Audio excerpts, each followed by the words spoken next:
Industrie est un terme polysémique recouvrant originellement la plupart des travaux humains. Il s'agit à présent de la production de biens grâce à la transformation des matières premières ou des matières ayant déjà subi plusieurs transformations et de l'exploitation des sources d'énergie. Oscillant depuis la préhistoire entre artisanat et mécanisation, l'activité industrielle s'intensifie au tournant du XVIIIe siècle puis au XIXe siècle grâce à l'utilisation des énergies fossiles et l'application de nouvelles technologies. Ce phénomène est appelé révolution industrielle et est concomitant à l'apparition du capitalisme. De profonds changements sociaux l'ont accompagné alors que la société industrielle advenait. Préhistoire. La préhistoire voit l'apparition des premières activités humaines, qui peuvent être qualifiées d'industrielles, en excluant celles qui sont liées à l'agriculture. L'homme préhistorique a besoin de nourrir sa famille, de se protéger des intempéries, des animaux sauvages, de ses ennemis. Ce sont les premières motivations des activités qu'il exerce, dans le cadre des familles et des tribus où, très tôt, une spécialisation a dû exister, en fonction du sexe ou des aptitudes particulières de chacun. Le terme de préhistoire n'a pas la même signification, en matière de chronologie, d'une civilisation ou d'un peuple à l'autre. L'homme se préoccupe davantage d'activités intellectuelles ou abstraites lorsque les besoins essentiels sont satisfaits. Même si quelques communautés comme certains moines, ermites voire tribus savent concilier la satisfaction minimale des besoins de base et leur vie spirituelle. Les plus anciens témoins de l'activité humaine sont les objets en matériaux peu destructibles, ce sont les outils et âmes en pierre, d'abord taillés, puis polis. Il est vraisemblable que d'autres techniques utilisant des matériaux végétaux ont été développées très tôt, mais les témoins ont disparu. La découverte des possibilités du feu a été la source de plusieurs progrès, métallurgie, du bronze puis du fer, poterie, eux-mêmes à la source d'autres développements. Antiquité. La poterie fut l'une des plus importantes industries de l'Antiquité. La production d'ateliers tels que la Grefezanque et le Zoo en témoignent. Dans ces ateliers, plusieurs dizaines de milliers de vases pouvaient en effet être cuits à chaque fournée. La filature se développe dès cette époque autour de fibres végétales, genêts, etc., ou animales, laine de mouton, etc. La toile de genêt, tissu servant à confectionner entre autres des vêtements et des voiles de navires, est fabriquée par les Romains et les Carthaginois à l'aide de fibres de genêt d'Espagne. Moyen-Âge. De nouvelles techniques apparaissent au Moyen-Âge, et avec elles de nouvelles industrialisations. Le XIIIe siècle voit par exemple l'apparition de l'utilisation du charbon comme combustible. L'industrie drapière se développe en Flandre. Les nombreuses guerres nécessitent une production importante dans certains domaines, ainsi, le clos des galets à Rouen constituait un grand arsenal de la royauté française. Dans les années 1340, il parvient à livrer des projectiles, arcs et arbalètes, par dizaines de milliers, des armes et armures par dizaines, voire par centaines. La construction de châteaux forts ou de cathédrales associait des centaines d'hommes sur les chantiers. La principale innovation industrielle du Moyen-Âge est la généralisation du moulin, découvert à la fin de l'Antiquité, qui assujettit la force de l'eau ou du vent. Il y a certes les moulins pour le blé, mais les moulins trouvent d'autres usages, moulins à fouler ou foulerais, moulins à temps, à papier, etc. Dans d'autres ateliers, on fabrique manuellement des parchemins en grande quantité, qui seront ensuite utilisés par le clergé ou même par des philosophes en Afrique du Nord et en Andalousie. Renaissance. La Renaissance a été plutôt marquée par un renouveau de l'artisanat lors de la construction et de l'embellissement des châteaux bâtis par les princes et les rois, résidences qui perdent peu à peu leur vocation guerrière au profit du palais de prestige. Seules les industries de l'armement et des appartenances, vêtements, teintures, tapis, porcelaine, ont prospéré. XVIIe siècle. Au XVIIe siècle, en France, Jean-Baptiste Colbert développe les manufactures dont les Gobelins, la manufacture d'armes de Saint-Étienne, Beauvais pour les tapisseries, 1644, Aubusson pour les tapis, Reuilly abrite une manufacture de glace, cristaux et verre, qui deviendra Saint-Gobain, la bonneterie à Troyes, la draperie à Abbeville, la papeterie à Angoulême. La faïence a alors remplacé la céramique et de grands centres de production sont créés comme la manufacture de Rouen.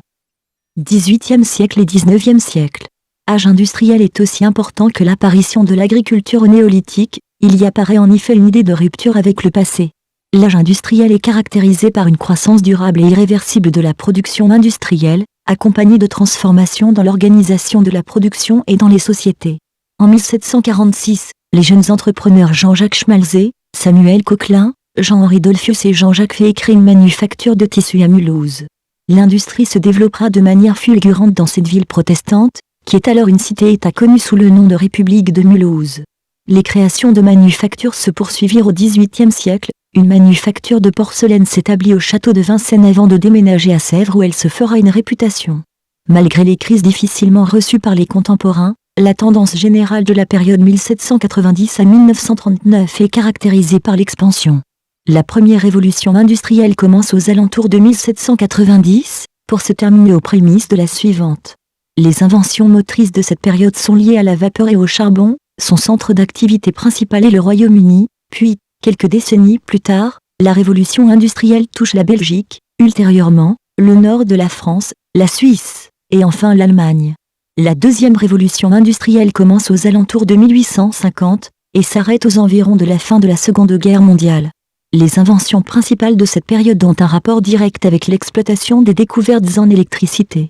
3 facteurs ont permis à cette deuxième révolution industrielle d'aboutir. La révolution technologique, Henri Bergson parle de poussée inventive du XIXe siècle.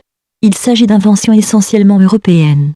De nouveaux modes de production apparaissent, ainsi que de nouvelles formes de transport, chemin de fer, et de communication, télégraphe, téléphone. Les matériaux utilisés ne sont plus les mêmes. L'accumulation du capital. Puisque la richesse se fonde sur les investissements, on pense à aller chercher l'argent chez les particuliers, c'est ainsi que les actions pour des petits porteurs, dites gouttelettes du capital, deviennent plus courantes aux États-Unis. Ailleurs, cela reste marginal. De plus, la création et le développement des banques de dépôt favorisent aussi la croissance. La réorganisation des entreprises, avec 2 modifications majeures, dans la structure et dans l'organisation du travail. Structurellement, on passe d'un atelier familial à l'usine, plus de 50 personnes, et à la grande firme. On tente de mieux maîtriser les coûts, la maîtrise s'étend de la matière brute au produit fini, et de nouveaux modes de gestion du marché apparaissent. Un trust est une compagnie avalant de petites entreprises, qui perdent leur indépendance, tandis qu'un cartel est une alliance d'entreprises, généralement placées sur le même segment de marché, ces dernières restant autonomes. Dans l'organisation du travail, une nouvelle notion apparaît, l'organisation scientifique du travail, OST, avec 2 idées, le Fordisme et le Taylorisme, qui introduisent la production en série, le minage du travail, et le travail à la chaîne. La révolution industrielle s'est accompagnée de profonds changements sociaux. Le penseur de la société industrielle en France a été Claude-Henri de Rouvroy de Saint-Simon, 1760 à 1825. Il a décrit le passage de l'âge théologique et féodal à l'âge industriel et positif. Il a donné lieu au courant du saint-simonisme très actif au XIXe siècle et début du XXIe siècle. Au XXe siècle, grâce surtout à l'utilisation de combustibles fossiles, les activités industrielles ont été multipliées par 50, alors que la population mondiale a triplé, et que le volume de l'économie mondiale a été multiplié par 20, et la consommation de combustibles fossiles par 307. Des découvertes importantes dans le domaine de la physique nucléaire ont permis et permettent encore des évolutions en cascade dans les techniques de l'information et de l'électronique. Ces nouvelles techniques accélèrent, voire autorisent, la résolution de certains problèmes posés aux ingénieurs de recherche en industrie. Les applications de l'énergie nucléaire sont le pur produit de ces développements croisés et complémentaires. La révolution numérique liée à l'informatique, liée elle-même à l'électronique, apporte une souplesse accrue dans la gestion des procédés et génère des retombées dans tous les domaines de l'activité humaine. Biotechnologie, l'expression industrie de la langue est apparue dans les années 1980 pour désigner les entreprises travaillant dans le domaine du traitement automatique des langues ou de la linguistique informatique.